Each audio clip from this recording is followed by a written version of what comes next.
Imagine this. You're standing your post late into the night. The noise of the day has gone and been replaced by a cool breeze. The sweat on your uniform evaporates, causing a chill. You pull your jacket closed. The enemy is out there, but invisible.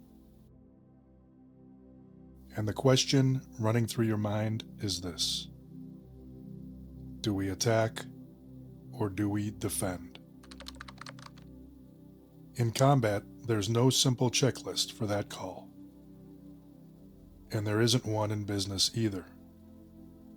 But there are principles. Principles that help us read the situation, identify opportunities, and lead our teams through uncertainty, whether we're pushing forward or holding ground.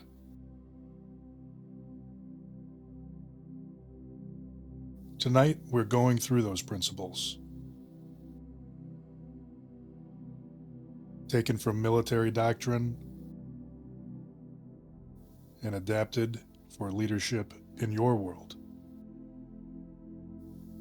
your teams, your markets, and against your competitors. Because leaders who wait for perfect clarity often lose the fight before they begin. So grab coffee, settle in, and let's get into it. Military doctrine doesn't offer a simple checklist for when to attack and when to defend. Instead, it provides principles for understanding dynamic, uncertain environments, making decisions, and organizing forces to achieve objectives, whether through offensive or defensive actions. These principles emphasize understanding the situation, identifying opportunities and weaknesses, maintaining speed, and empowering individuals and teams. Tonight, we'll explore how these principles can be explained and adapted for business leaders leading and organizing their teams. Understand the strategic context and enemy. Military actions are rooted in national strategic goals. Commanders translate these into campaigns and further into tactical action.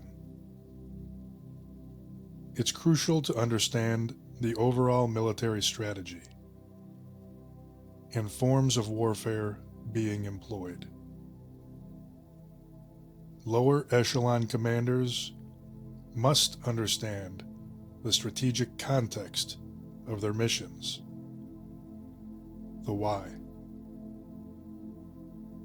Business leaders need to understand the company's overall strategy, market position, and the competitive landscape. This is their strategic context. This means understanding the overarching goals set by senior leadership and how the team's specific mission contributes to achieving them. Tactics are used to beat our enemy in a fight. understanding the nature and designs of the enemy is essential. Military judgment involves recognizing critical factors in any situation, including enemy capabilities, and anticipating their most dangerous or likely course of action. The enemy in business can be competitors, market shifts, or other challenges. Leaders must actively work to understand their competitors' capabilities, potential moves, most likely and most impactful, as well as how the overall market is evolving. Identify and exploit weaknesses and opportunities.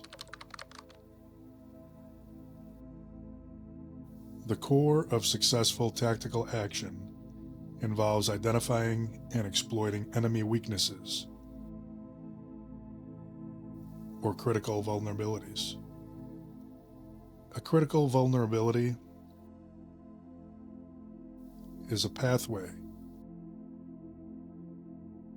to attacking the center of gravity, which is their source of strength. Business leaders should constantly analyze the competitive landscape and market to identify competitors' weaknesses. These could be poor customer service, slow innovation, inefficient processes, internal disunity, or underserved market segments, weaknesses in the market. These represent potential areas to focus effort and resources. Leaders are expected to display initiative, to take timely advantage of opportunities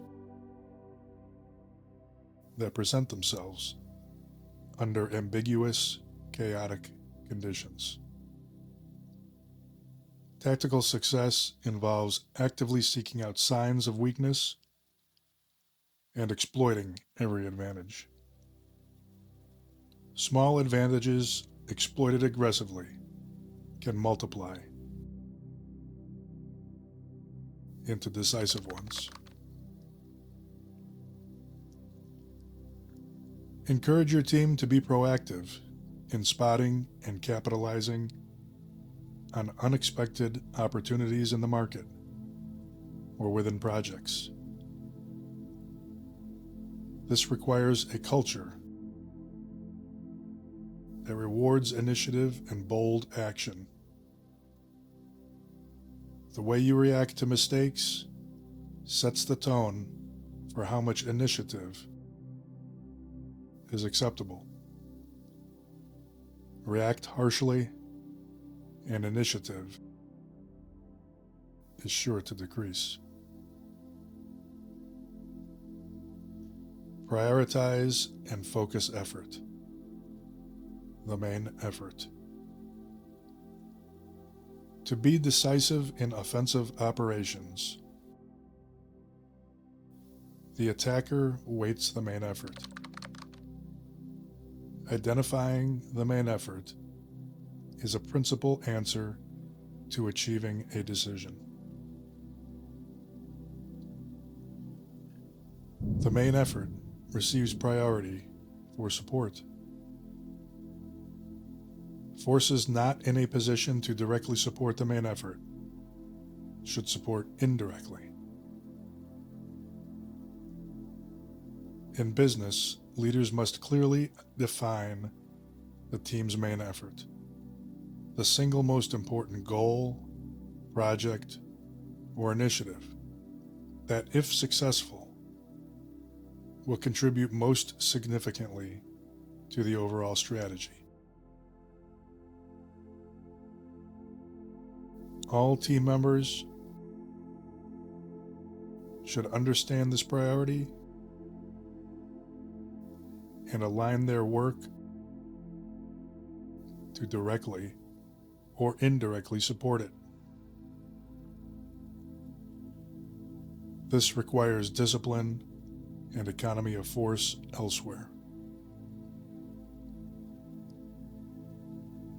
Act with speed, tempo, boldness. Speed is a weapon.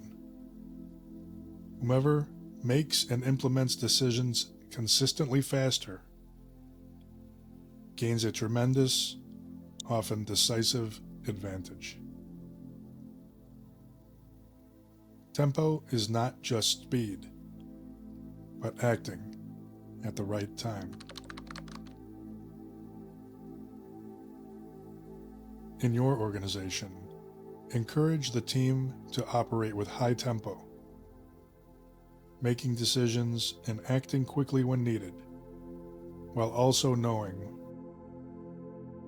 when to conserve energy. Emphasize speed in decision-making, even with incomplete information.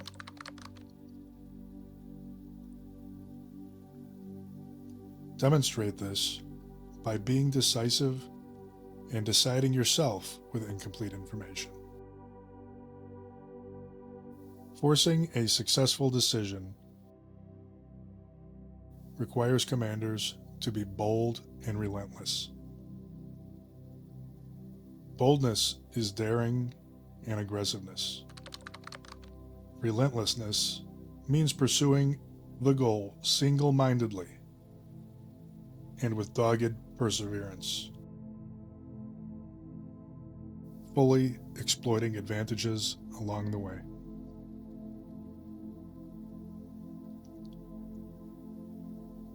In your company, in pursuing key objectives or exploiting opportunities, leaders and teams should act with boldness, that calculated risk-taking and assertiveness, and tenacious pursuit, and single-minded determination. Victory often comes not from the initial plan, but from relentlessly exploiting advantages. However, this must be tempered by sound judgment. Embrace mission command and empower teams.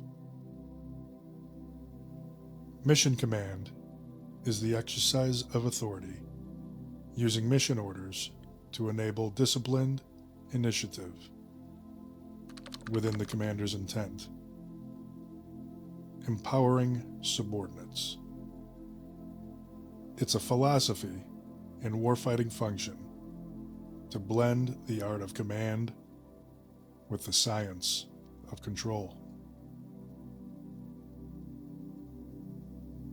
In a business, we apply the philosophy of mission command by providing teams with clear objectives, the what to do, and our intent, why we're doing it, but give them the freedom to decide how to accomplish the tasks.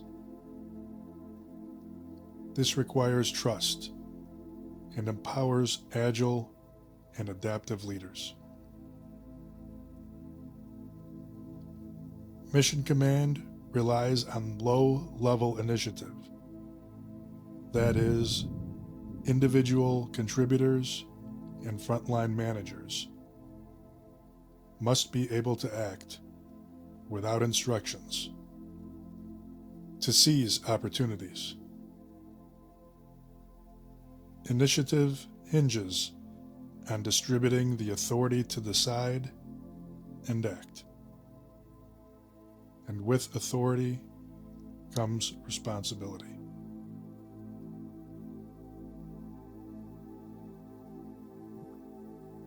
Businesses should decentralize decision-making where possible. Encourage team members at all levels to take initiative when they see opportunities or problems. Clearly communicate the bounds within which they can operate independently. Clearly communicate the bounds within which people can operate independently. Recognize that empowered individuals feel greater responsibility and will act with more vigor.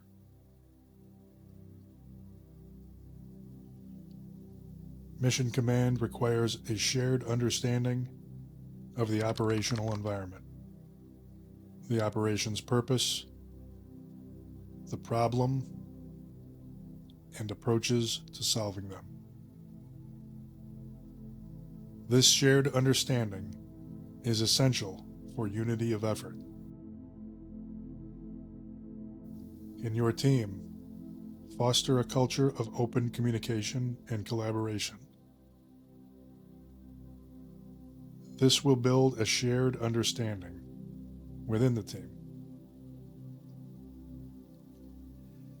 Ensure everyone understands the team's goals, challenges, and how their work fits into the larger picture.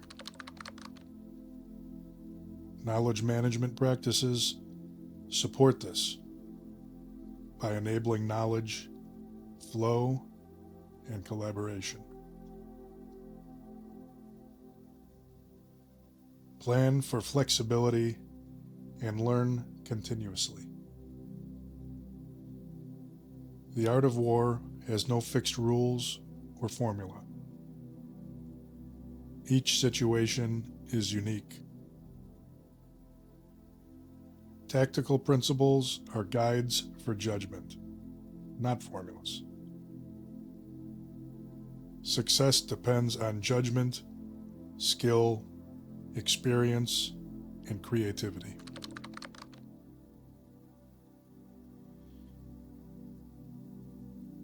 In business, avoid rigid, step-by-step approaches. Encourage team members to analyze each situation on its merits, using principles as guides rather than strict rules. Value judgment, experience, and creative problem solving. Planning should be viewed as a learning process to understand possibilities and generate freedom of action, rather than a scripting process to minimize uncertainty. This involves understanding the environment, framing the problem, and considering approaches.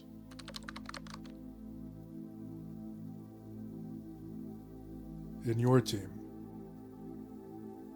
treat planning not just as creating a task list, but as the process of collectively understanding the challenges and opportunities your team faces.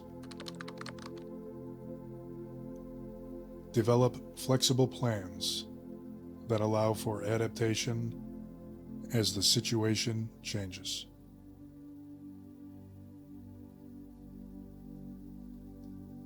Conduct critiques and after-action reviews.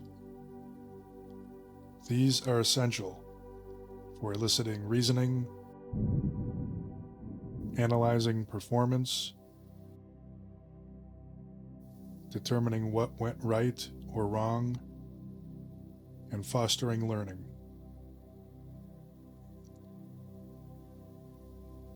In your team, regularly conduct team reviews or post-mortems after projects or significant events. Focus discussions on the thinking process. What factors were considered at the time? Why were decisions made the way they were? What worked? and what could be done differently in the future. This promotes individual and organizational learning. In summary, applying these military principles to business leadership and team organization suggests that the decision of when to attack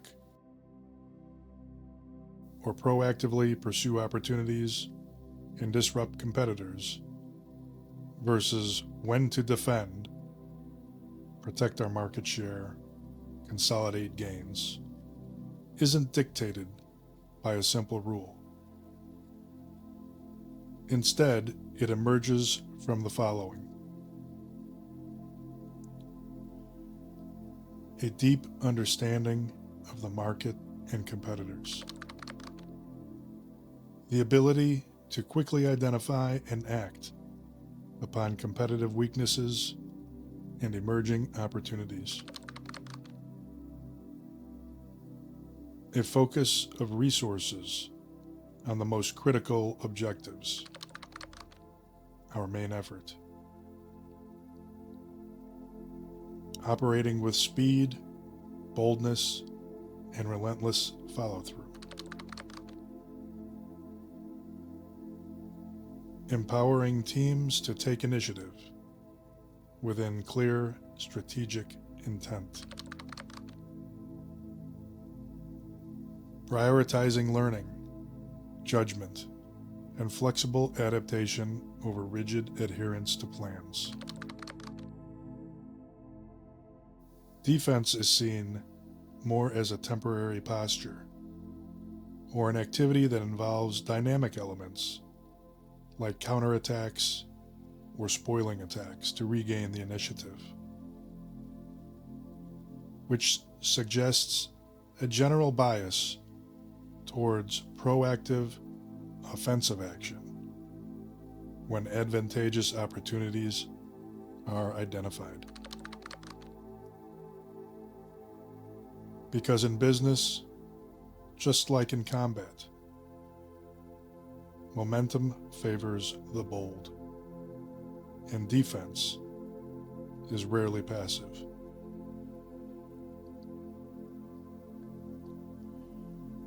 Thank you for standing the night watch with me.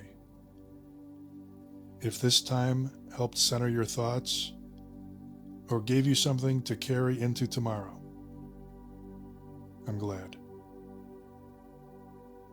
These words, drawn from our doctrine, aren't just for war, they're for life. Tonight's reading was one more reminder that our mental preparation must match the chaos we may face.